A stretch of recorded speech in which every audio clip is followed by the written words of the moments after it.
सतीश सिंह जी, इस अंतर्राष्ट्रीय संगोष्ठी के संयोजक प्रोफेसर नंदलाल सिंह जी, आज के इस संगोष्ठी में यहाँ पर अपनी प्रत्यक्ष उपस्थिति से और दुनिया के या देश के अलग अलग कोने से भी वर्चुअली हमारे साथ जुड़े हुए सभी नाथ पंथ से जुड़े हुए सभी योगीजन, साधक, अध्येता और शोधार्थीगण और उपस्थित भाइयों बहनों, मैं सबसे पहले दीनदयाल उपाध्याय गोरखपुर विश्वविद्यालय के कुलपति और विश्वविद्यालय परिवार को हृदय से धन्यवाद देता हूं कि उन्होंने अपने शहर की पहचान महायोगी गुरु गोरक्षनाथ जी द्वारा प्रवर्तित नाथ पंथ से संबंधित इस अंतर्राष्ट्रीय संगोष्ठी का आयोजन उच्च शिक्षा के सबसे बड़े केंद्र में आयोजित किया है। पूरा विश्वविद्यालय इसके लिए हृदय से साधुवाद का पात्र है।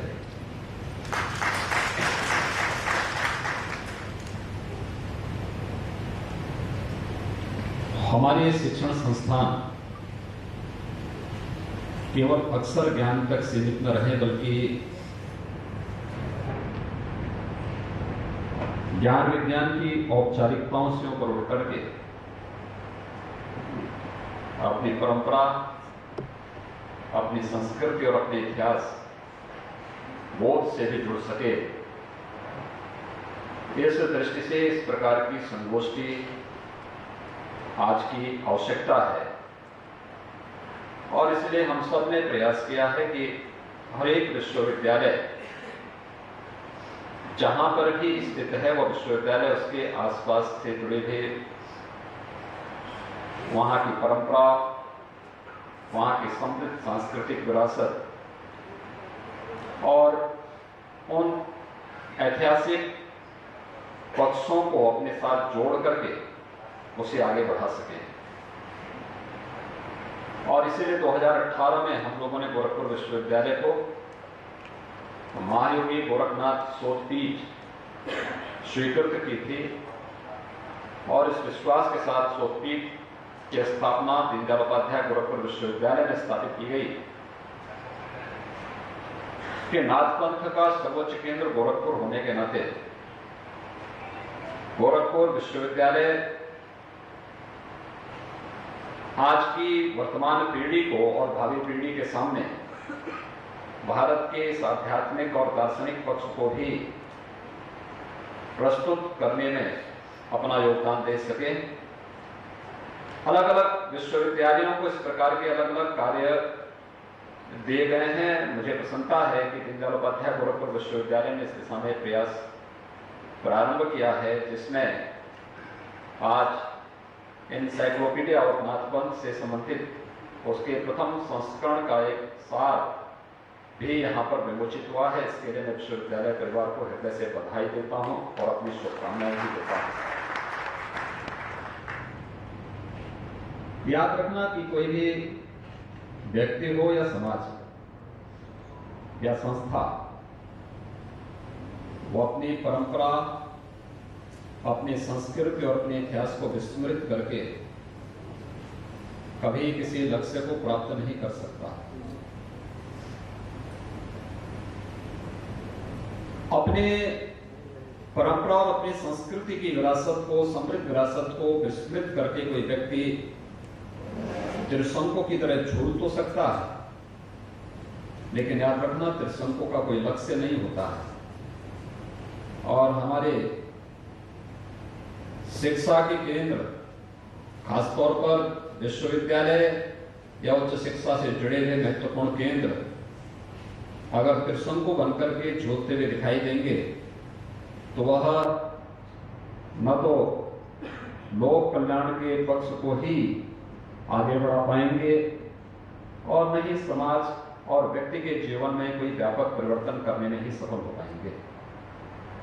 और इसलिए इस प्रकार की संगोष्ठी को, ज्ञान के आदान प्रदान की इस परंपरा को आगे बढ़ाने का जो कार्य प्रारंभ हुआ है, यह एक अच्छा प्रयास है और मुझे इस बात पर प्रसन्नता है कि विश्वविद्यालय ने अभी कोरोना कालखंड में पिछले दिनों पूर्वांचल के विकास से संबंधित एक 3 दिवसीय संगोष्ठी यहां पर आयोजित की थी। काफी वह गोष्ठी सार्थक रही। राज्य सरकार ने उससे संबंधित अलग अलग कमेटियों का गठन करके मंत्रिमंडल समूह भी गठित किए हैं जो उन सभी विषयों को लेकर के विकास के कार्यों को पूर्वांचल के अलग अलग जनपदों में कैसे उसे क्रियान्वित करना है, इसको लेकर के वह कार्य भी प्रारंभ किया है। और आज 3 दिवसीय संगोष्ठी नाथ पंथ के वैश्विक प्रत्यय को लेकर के आज यहाँ पर प्रारंभ हो रही है। मुझे विश्वास है कि यह संगोष्ठी अपने लक्ष्यों को प्राप्त करेगी। मैं जब नाथ पंथ की बात करता हूं तो वास्तव में सिद्ध संप्रदाय है। नाथ पंथ से जुड़े हुए योगियों, सिद्धों से जुड़ी हुई कुछ बहुत सारी ऐसी घटनाएं हैं जो हम सबको इस परंपरा के साथ जोड़ने के लिए बाध्य करती थी। मैं आपको 2 घटनाओं का भी, जो हाल ही में घटित हुई घटनाएं हैं, उनका यहां पे उल्लेख करना चाहूंगा। अभी पिछले सप्ताह की घटना है मेरे पास। मैं लखनऊ में था। पद्म पुरस्कार से सम्मानित राजस्थान की कलाकार, महिला कलाकार है, उसने मुझसे समय मांगा। उन्हें लखनऊ में एक संस्था के द्वारा सम्मानित किया गया था, तो उन्होंने समय मांगा। मेरे कार्यालय ने उन्हें समय दिया, वो आई मिलने के लिए। वो संपेरा समुदाय से है। तो मैंने उससे पूछा, मैंने कहा कि आखिर आप लखनऊ में कैसे आए, क्या है मामला? तो उसने कहा कि देखिए, मैं संपेरा समुदाय से हूं और मैं नाथ पंथ की अनुयायी हूं। तो मैं बहुत चक्का कि आखिर कैसे? उसने कहा देखिए, मुझे भी इसके बारे में बहुत जानकारी नहीं, क्योंकि मेरी औपचारिक शिक्षा नहीं हुई है, लेकिन मैं राजस्थान की एक विधा है, कला की एक विधा के साथ जुड़ी हुई हूं और उसको वैश्विक मंच पर मैं लेकर के गई हूं। अब तक 165 देशों की यात्रा में कर चुकी हूं और उस विधा को पुनर्जीवित करने वाली पहली कलाकार हूं जो दुनिया के सामने इस विधा को लेकर के गई है। लेकिन मेरे सामने समस्या क्या थी कि हमारा जो संपेरा समुदाय है, वहां पर कन्या पैदा होती उसको दफना दिया जाता था। तो मुझे भी जैसे ही मैं पैदा हुई तो मेरे माँ बाप ने मुझे दफना दिया। तो मेरी मौसी को पता लगा तो मुझे खोद करके लेके आई और उसने पालना शुरू किया। जीवन खाना बदोश होने के नाते मुझे भी अपने समुदाय के साथ ही घूमना फिरना पड़ता था। लेकिन मेरे मन में बात आती थी कि जो मेरे समुदाय के लोग गाते हैं, जो नृत्य करते हैं, इसके पीछे कोई बात तो होगी। तो मैंने उस पर अपने ओर से कार्य करना प्रारंभ किया। फिर मैं उसकी तह में गई, ये कहां से आया। देखिए, वो अनपढ़ है, कोई औपचारिक शिक्षा उसकी नहीं हुई, स्कूली शिक्षा नहीं हुई है। आप जानते होंगे कि ये सभी ऐसी जातियां हैं जो घुमंतु जातियां हैं, उन्हीं में से आती हैं। और तब मेरे मन में आया कि भाई, मेरा तो जन्म नाथ पंथ से जुड़े हुए एक पंथ से है। और फिर मैंने इस विधा को आगे बढ़ाना प्रारंभ किया, इसको समृद्ध किया, इसको एक मंच दिया। शुरू में मेरा बहुत विरोध हुआ और आज जब देश मुझे भारत सरकार ने पद्म पुरस्कार से सम्मानित किया और दुनिया ने मुझे जब सम्मान देना प्रारंभ किया, तो आज राजस्थान में केवल मेरा समुदाय ही नहीं बल्कि पूरा समाज आज मुझे सम्मान दे रहा है। मुझे इसके लिए संघर्षों से जूझना पड़ा, चुनौतियों से जूझना पड़ा, लेकिन आज समाज ने मेरे संघर्षों को मान्यता दी है। तो मैंने देखा वह नाथ संप्रदाय के कनिफा पंथ से, एक पंथ है कनिफा नाथ जी ने शुरू किया था, एक सिद्ध योगी थे कनिफा नाथ। तो कनिफा नाथ जी से वह परंपरा प्रारंभ हुई जो सपेरों का समुदाय है, और उसकी अनुयायी उसका परिवार, उस सपेरा परिवार था, उसमें वह पहला जन्म लेती है और आज भी अपनी बात को इस रूप में प्रस्तुत करती है जिसकी यानी कोई कल्पना भी नहीं करता। दूसरी घटना मेरे साथ घटित हुई, आपको याद होगा दीपावली के अवसर पर हम लोग अयोध्या जाते हैं। अयोध्या में राज्य सरकार के द्वारा विगत 4 वर्षों से दीपोत्सव का आयोजन होता है। मैं अयोध्या में था दीपावली के एक दिन पहले। मैं अचानक ब्रह्म मुहूर्त में दीपावली के दिन अयोध्या में बैठा हुआ था, तब तक अचानक मैं ध्यान में बैठा हुआ था, तब तक मेरे कानों में कुछ आवाज गूंज रही थी और आवाज ऐसी आने लग गई जैसे कोई सामने कोई बातचीत कर रहा होगा, आदित्यनाथ जी आप जो है थोड़ा हमारा भी ध्यान रख लेते। अच्छा, मैं समझ नहीं पा रहा था कौन बोल रहा है। मैंने बाद में इस चीज को अनुभव किया कि कुछ दृश्य मेरे सामने आ रहे हैं, लेकिन वे दृश्य हिमालय के थे। तो मुझे लगा हिमालय में कोई बात जरूर हो रही है। तो मैं दीपावली के अगले, मैं उसी दिन फिर गोरखपुर आया था। गोरखपुर के कार्यक्रम के बाद दीपावली के अगले दिन मैंने उत्तराखंड के मुख्यमंत्री जी को फोन किया। मैंने कहा भी मुझे उत्तराखंड आना है एक कार्य से, और मुझे बताइए कि बद्रीनाथ और केदारनाथ के कपाट कब बंद हो रहे हैं। उन्होंने कहा केदारनाथ जी के कपाट तो कल ही बंद होने जा रहे हैं और बद्रीनाथ के कपाट 3 दिन के बाद बंद होंगे। अगर आप आना चाहेंगे तो मैं व्यवस्था कर देता हूं। मैंने कहा वेदर की स्थिति क्या है? उन्होंने कहा देखिए आज तो वेदर ठीक है, लेकिन कल के लिए खराब बताया जा रहा है। अगर आप बना सकेंगे तो अच्छा होगा कार्यक्रम, फिर हम उसके अनुसार व्यवस्था करते हैं। तो मैंने अपना कार्यक्रम बनाया, मैं देहरादून गया, देहरादून से हम लोग केदारनाथ पहुंच गए। केदारनाथ में मैं देखना चाहता था कि आखिर क्या है, मेरे पास ये आवाज कहां से आ रही थी। खैर वहां पर जो कार्य हो रहा है, केदारनाथ के पुनरुद्धार का कार्य चल रहा है। प्रधानमंत्री मोदी जी के मार्गदर्शन में बहुत अच्छा काम वहां पर उत्तराखंड सरकार कर रही है। जो केदारनाथ आज से 6 वर्ष पूर्व पूरी तरह से उजड़ गया था, आज वो एक नए स्वरूप में सामने आ रहा है। मुझे वहां पर जैसे मैं केदारनाथ पहुंचा, काफी भारी बर्फबारी पड़ रही थी। उसके बाद 24 घंटे मुझे वहां रुकने पड़े। 24 घंटे के बाद फिर मैं वहां से बद्रीनाथ के लिए हम लोग निकले। बद्रीनाथ मंदिर में गए, दर्शन करने के साथ ही मुझे वहां पर ऐसे मैं मंदिर के पीछे निकला तो मुझे वो दृश्य याद आने लग गया कि मेरे सामने जो 2 दिन पहले जो दृश्य आया था, यहाँ के ही दृश्य थे। तो मुझे तब तक वो चित्र सामने आने लग गया, जो चित्र मुझे वहां देखने को मिल रहा था, मेरे सामने आ रहा था। तो मैंने कहा ये तो हम ये योगी कौन है? तो मुझे वो चित्र मंदिर के एकदम ठीक पीछे रखा था। शंकराचार्य जी की मूर्ति के एकदम पीछे एक बड़ा चित्र है। तो मुझे वहां मंदिर व्यवस्था से जुड़े हुए लोगों ने कहा कि ये योगी सुंदरनाथ जी हैं। नाथ संप्रदाय के बहुत सिद्ध योगी हैं। तो मैंने कहा सुंदरनाथ जी ही मुझे आह्वान कर रहे थे कि हम लोगों के बारे में भी कुछ सोचिए।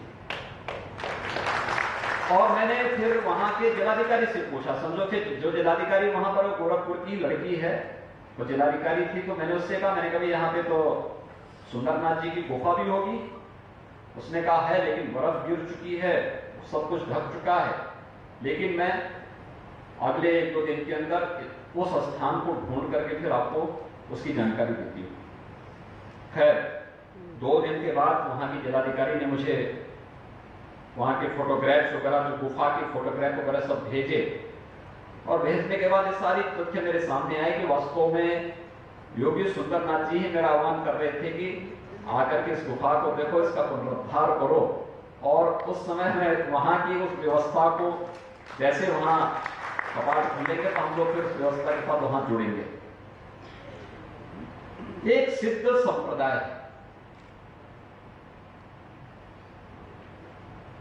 याद रखना, नाथ पंथ की परंपरा, सिद्धों की परंपरा आदिनाथ भगवान शिव से प्रारंभ होती है और फिर नौनाथ 84 सिद्धों को लेकर के परंपरा आगे बढ़ती है। आप तिब्बत से लेकर के सुदूर दक्षिण तक श्रीलंका तक आप चले जाइए और पूरब में जो हमारे दक्षिण पूर्व एशिया से जुड़े हुए देश हैं, यहां पर इन सभी देशों में जो बृहत्तर भारत था, वर्तमान बांग्लादेश में, पाकिस्तान में, अफगानिस्तान में, इन सभी देशों में आपको नाथ संप्रदाय से जुड़े हुए मठ, मंदिर, धूना, गुफा, खो, ये सभी आपको देखने को मिल सकते हैं। ये परंपरा अपने आप में बहुत समृद्ध परंपरा थी, लेकिन उस समृद्ध परंपरा ने कभी भी सामाजिक विकृतियों का समर्थन नहीं किया। सामाजिक विकृतियों के खिलाफ, सामाजिक कुरीतियों के खिलाफ आवाज उठा करके हर प्रकार की उन विकृतियों और उस प्रकार की जो कुरीतियां थी, जो समाज में विखंडन पैदा करती हो, भेदभाव को बढ़ाती हो, सामाजिक मान्यताओं को कमजोर करती हो, उनके खिलाफ नाथ पंथ के योगियों ने सदैव आवाज उठाई।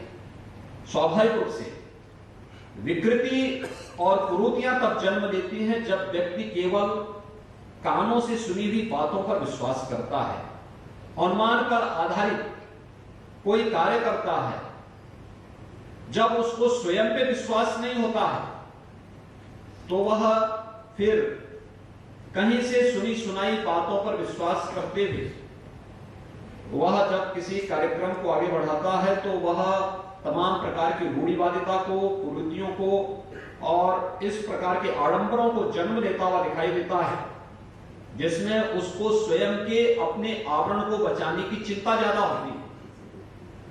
लेकिन नाथ पंथ का जो एक समृद्ध संप्रदाय गोरखनाथ जी के कारण आगे बढ़ा, इसने प्रत्यक्ष अनुभूति को जीवन का आधार बनाया। ये प्रत्यक्ष अनुभूति यह साधना से जुड़ा हुआ हो, ज्ञान से जुड़ा हुआ हो, या फिर समाज की से जुड़ी हुई किसी समस्या से जुड़ा हुआ हो, अगर वह प्रत्यक्ष अनुभूति पर आधारित नहीं है तो उसको नाथ संप्रदाय के योगियों ने कभी मान्यता नहीं दी है। और यही कारण है कि झोपड़ी से लेकर के राजमहल तक इस संप्रदाय का दखल आदिकाल से निरंतर रहा है और वह परंपरा उसी समृद्ध भाव के साथ आगे बढ़ती गई। आज भी मैं देखता हूं, आप नेपाल में आज भी चले जाइए, नेपाल के राजमहल से लेकर के एक सामान्य झोपड़ी में रहने वाले इंसान तक आपको नाथ संप्रदाय से जुड़े हुए चिन्ह उपलब्ध हो जाएंगे।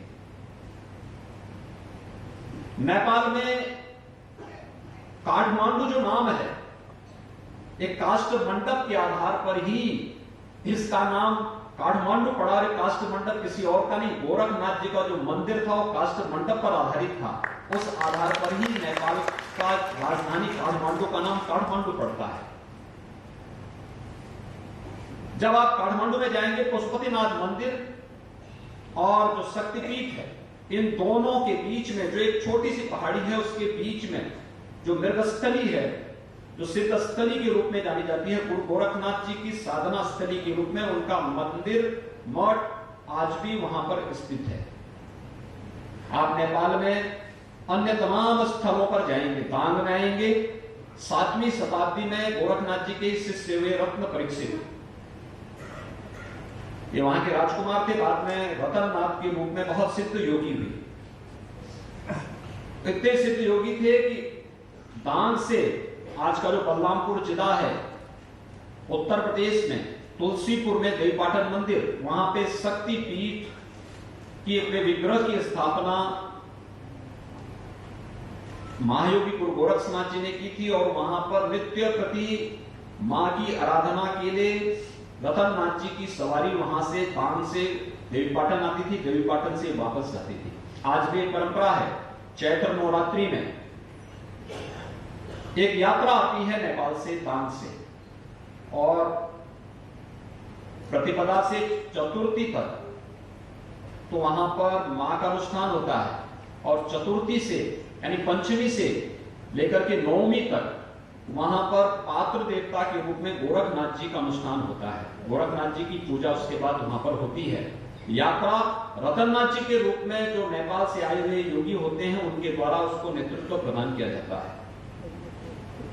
नेपाल के अंदर अनेक ऐसे स्थल आपको मिलेंगे, और भारत के अंदर भी जिस भी राज्य में आप जाएंगे उन सभी राज्यों में आपको महायोगी गुरु गोरक्षनाथ जी से जुड़े हुए मठ, मंदिर, गुफा, खोह, धोना, ये सभी देखने को मिल जाएंगे। हर एक राज्य में देखने को मिल जाएंगे। उत्तर में, दक्षिण में, पूरब में, पश्चिम में, महाराष्ट्र के अंदर नवनाथों की जो परंपरा है, ये पूरी परंपरा तो नाथ पंथ के योगियों से ही जुड़ी हुई परंपरा है। नाथ पंथ से जुड़ी निकली हुई तमाम ऐसी अन्य उपासना विधियां हैं जो आज भी पूरी मजबूती के साथ भारत की इस आध्यात्मिक और दार्शनिक व्यवस्था को मजबूती प्रदान करने में अपना योगदान दे रही है। आवश्यकता इन सबका संयोजन की, एक समृद्ध परंपरा को किस रूप में हम आगे बढ़ा सकते हैं। मैंने इसीलिए यहां विश्वविद्यालय से इस बारे में कहा था कि विश्वविद्यालय को इंसाइक्लोपीडिया ऑफ नाथ पंथ के बारे में विचार करना चाहिए, और मुझे प्रसन्नता है कि उसका एक सार प्रथम संस्करण के रूप में आज विश्वविद्यालय ने यहाँ पे लोकार्पित किया है। मैं स्वयं की उसका अवलोकन नहीं कर पाया हूँ, लेकिन मैं चाहूंगा कि ये परंपरा आगे बढ़नी चाहिए। आप जाएंगे तिब्बत के साथ, राघव राघव अपने साथ जो व्यापक साहित्य तिब्बत से लेकर के आए थे उसमें सिद्ध साहित्य था, विस्तृत साहित्य है। नेपाल की पूरी परंपरा, बौद्धों की जो परंपरा है, वहां पे नाथ पंथ के 84 सिद्धों को उसी रूप में मान्यता दी गई है जिस रूप में नाथ पंथ में नवनाथ 84 सिद्धों को मान्यता दी है। वही परंपरा उन्होंने वहां पर उस रूप में स्वीकारी है। आप पाकिस्तान के अंदर जाएंगे, 8-10 वर्ष की पूर्व की घटना है। गोरखपुर का एक सिख परिवार सिंगापुर में रहता है, वो अपने किसी मित्र के साथ पाकिस्तान गए। पाकिस्तान में उनके जाने का हेतु तो था कि नानक मत्था जाएंगे, लेकिन वे वहां पर जब पाकिस्तान में घूम रहे थे तो उन्होंने वहां से पाकिस्तान से मुझे फोन किया। फोन कर रहे थे, मैंने फोन यहाँ रिसीव नहीं किया क्योंकि पाकिस्तान का नंबर था, तो मैंने उसे रिसीव नहीं किया। लेकिन जब वापस वो गोरखपुर आए, उन्होंने मुझसे मिलने का समय मांगा, कहा कि मैं जो है मिलना चाहता हूं। तो मैंने कहा ये वे मेरे पास आए, उन्होंने मुझे कहा साहब पाकिस्तान में गोरखनाथ जी का मंदिर कैसे? मैंने कहा आपको क्या मतलब पाकिस्तान से? उन्होंने कहा नहीं, मैं पाकिस्तान गया और पेशावर के पास एक जोगियों वाला पहाड़ी पे यात्रा चल रही थी और वे सभी गोरखनाथ जी की जय जयकार कर रहे थे। उसमें सभी पंथों से जुड़े हुए लोग थे, हिंदू भी थे, मुसलमान भी थे, सभी लोग थे। तो मैंने कहा गोरखनाथ जी की साधना स्थली पेशावर में भी है, उनका एक प्राचीन धूना मठ वहां पर आज भी मौजूद है। आप गोरखनाथ जी के जिस शिष्य रतननाथ जी की चर्चा मैंने यहां पर की, दांग के राजकुमार थे। नेपाल में दांग एक स्टेट थी, वहां के राजकुमार थे। उनसे जुड़ी हुई एक बड़ी जो मठ हम कहते हैं, आज वह दरगाह के रूप में काबुल के अंदर स्थित है, रतननाथ की दरगाह के रूप में। और दरगाह का एक अंश दिल्ली में भी रतननाथ के दरगाह के रूप में दिल्ली में आपको देखने को मिल सकती है। यानी आप देश के अंदर जहां कहीं भी जाएंगे, आपको नाथ पंथ से जुड़े हुए स्थल उस रूप में देखने को मिल सकते हैं, उन सबको हम लोग वहां पर अवलोकन कर सकते हैं।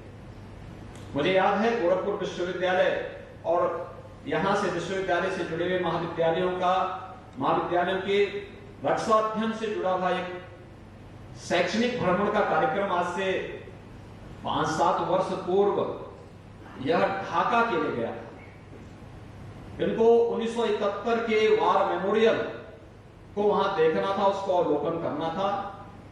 दिग्विजयनाथ स्नातकोत्तर महाविद्यालय के रक्षा अध्ययन विभाग के अध्यक्ष डॉक्टर श्री भगवान सिंह भी उस दल के साथ में थे। तो ये जब ढाका जा रहे थे तो उन्होंने मुझसे पूछा, उन्होंने कहा कि हम लोग ढाका जा रहे हैं, वहां पर क्या और देख सकते हैं। मैंने कभी देखना, ढाका में ढाकेश्वरी देवी का मंदिर है।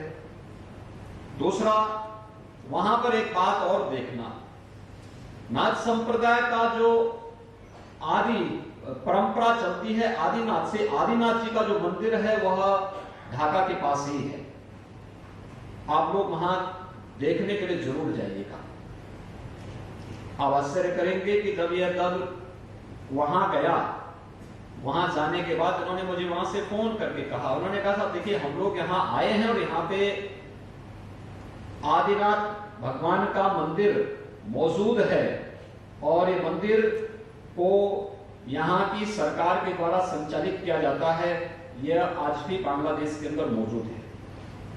हमारे नाथपंथ की जो अलग अलग यहाँ पे उपपंथ हैं, उनकी शाखाओं का जन्म भी अलग अलग स्थानों पर देश, बृहत्तर भारत के अंदर जो आज अलग अलग देश हैं उनके अंदर अलग अलग स्थानों पर उस रूप में हुआ है। और वही स्थिति बांग्लादेश के अंदर देखने को मिलती है, पाकिस्तान के अंदर देखने को मिलती है, नेपाल में देखने को मिलती है, तिब्बत में देखने को मिलती है। भारत के अंदर कोई पंथ, कोई प्रांत ऐसा नहीं जहां पर उससे जुड़े हुए स्थल आज भी मौजूद न हो और उससे जुड़ी हुई स्मृतियां आज भी मौजूद न हो। उसका संकलन करके हम एक बृहद आध्यात्मिक और दार्शनिक परंपरा को आगे बढ़ाने का कार्य कर सकते हैं। यह एक पक्ष है। इससे जुड़े हुए साहित्य आपको हर एक जगह मिलेंगे, अलग अलग राज्यों में, अलग अलग भाषाओं में मिलेंगे। और इसलिए मैंने कहा था साहित्य संकलन का कार्य, और आज के समय में आसान इसलिए भी है, हम इसको जब डिजिटल फॉर्म में लेंगे तो और भी सहज और सरल हो जाएगा। हमें उस दिशा में प्रयास प्रारंभ करना चाहिए। ये आने वाली पीढ़ी के लिए और आने वाले समय में यह भारत के आध्यात्मिक और सांस्कृतिक विरासत को वैश्विक मंच पर रखने का एक बहुत अच्छा माध्यम हमारे लिए बन सकता है। इससे इस पर प्रयास प्रारंभ किए जाने की आवश्यकता है। दूसरा, इसका जो